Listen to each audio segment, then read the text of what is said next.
Hey everybody, hope you are doing super good. We are going to take a little bit more of a relaxed approach on building out an application that's going to be generated by Dreamflow, but we're going to take it away from Dreamflow and we're going to carry on building that application with inside a tool called Windsurf, which if you're not being familiar with it, is very similar to like Cursor, where it's basically a Visual Studio style kind of IDE, but it has some very, very clever features which is going to allow us to carry on prompting and engineering our application.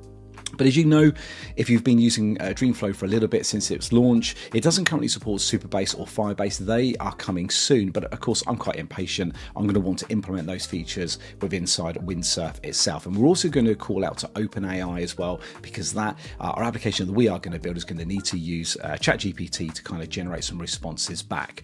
So what is the application where we're going to build? Well, I kind of went to ChatGPT in the first place and said, look, generate me some random ideas that would be really useful for this particular video. And it come up with this one about kind of demonstrating how to kind of generate sort of mobile app ideas. So that's quite a good one, because what I can do is I can get this application to generate some ideas for me that I can give it some kind of upfront information, and then I want to then persist those with inside my Supabase database as well. So of course I'm going to need to add some kind of security on there, which I know that Dreamflow doesn't support. So let's have a look and see what that prompt was. I've spared you the detail here. I'm going to show you the prompt that I kind of put in. So if I just head over to Dreamflow here it is.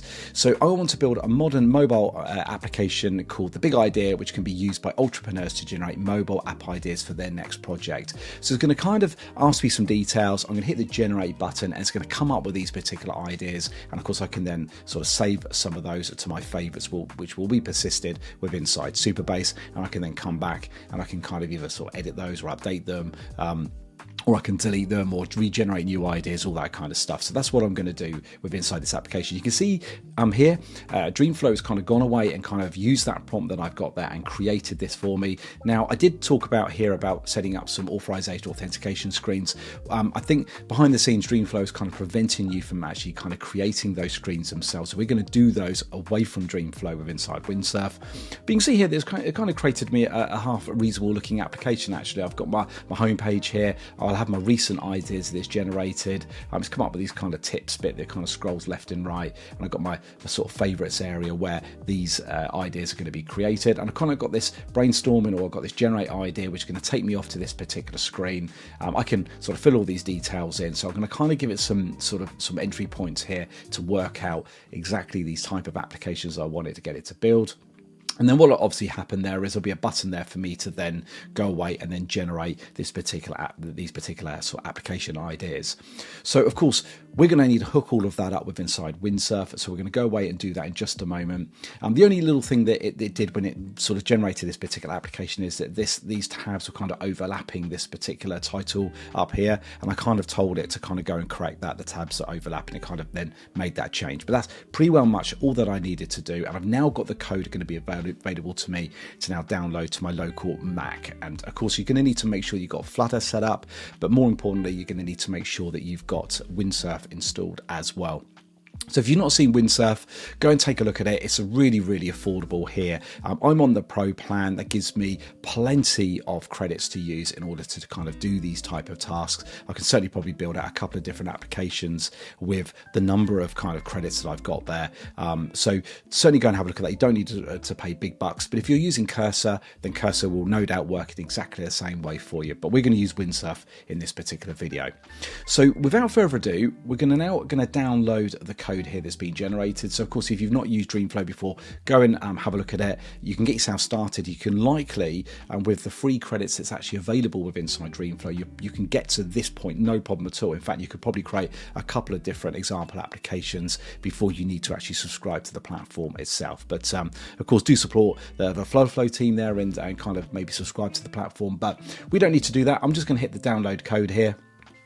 That's going to download the code for me. So let's go and have a look and see where that is. Here it is. I've got my kind of my download folder here. I'm just going to double click on this here, expand it, and I've now got this folder now with all of my Flutter code. So this is where I'm now going to go over to Windsurf. I've got it kind of all installed here in the background. I'm ready to go. On the right hand side, I've got my iOS simulator because we're going to want to spin this up in the simulator itself. So what I'm going to do is I'm going to sit on open folder here, go to my downloads. There it is there, and I'm going to click on the big idea, hit open. and that's going to kind of load that up in the IDE itself. Now it's going to go away. It's going to start installing the Flutter packages there for me. In fact, I'm just going to hit run there. It's going to kind of do that. I'll just bring up the sort of terminal window here. So that's kind of done its thing really, really quickly, actually. I've kind of got my pages here. I'm not too worried about the code. What I want to try and do in this particular video is literally write no code at all. I want to use kind of Windsurf to kind of do all of the work for us here.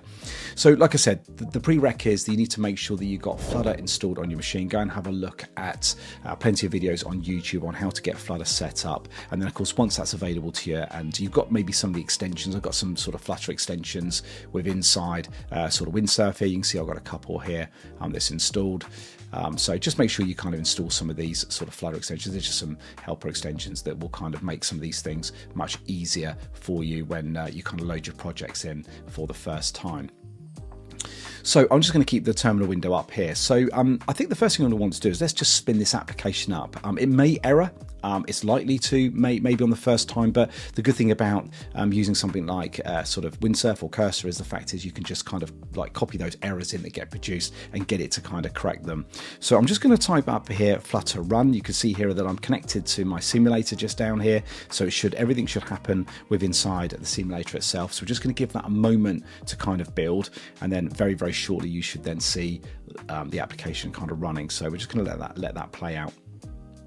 Okay, so here we go. The application's loading, and instantly we've got an error. That's fine. We do sometimes get that. So all I'm going to really do here is just copy this kind of error into the actual the prompting here of Windsurf. Here it is. Here I'm just going to go here. I've got it on write mode at the moment. I'm going to want to make it let it make these sort of changes for me.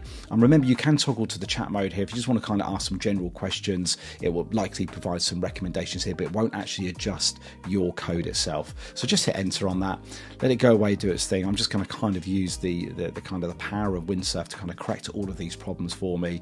So I'll let it do its thing and then we'll come back. Okay, so there it is. It's kind of made all the changes for me. Obviously, I'm not going to see anything at the moment. So what I'm just going to do is I'm just going to do a Shift R in here. That's going to kind of restart the application, and bang, there we go. Our application is up and running. So it's going to be probably very similar to kind of what we saw in Dreamflow, but a bit more of a realistic application. Got my favorites here. Just make sure all of this stuff works. Click on Start Brainstorming, and I've got everything kind of working there. I'm not going to kind of go through this bit just yet.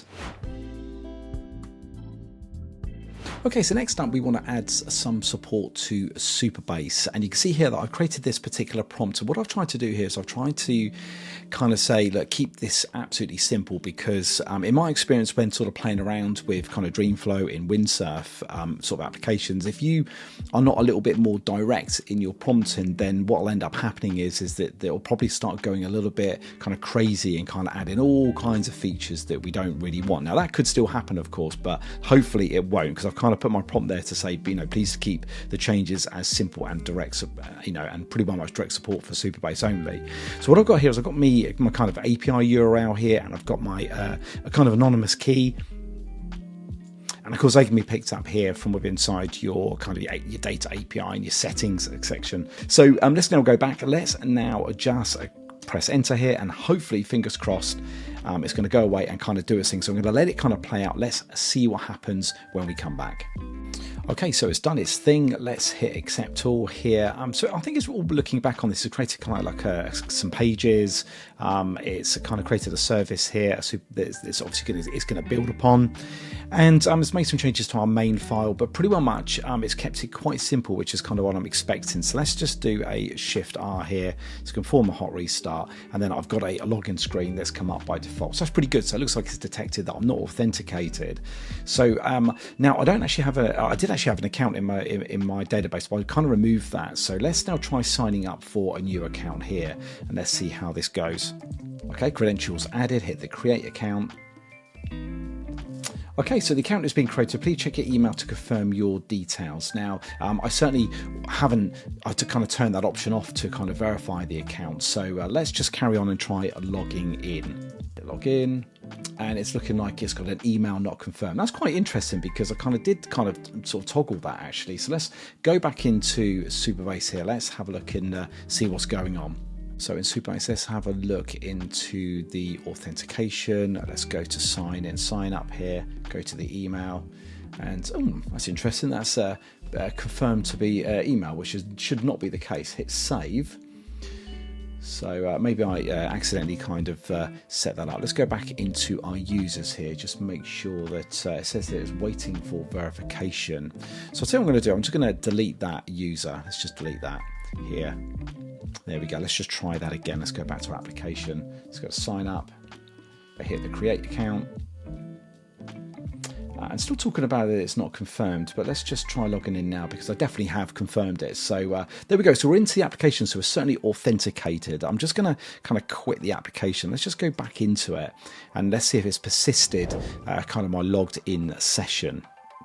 Okay, so here we go, and I'm in, which is really good. So I've not got any kind of sort of log out or anything like that sort of added. I can certainly add that in, and I'll do that shortly, but pretty well much, that's good. So it looks like we've got authentication set up, so we can now start moving on a little bit more advanced into the application.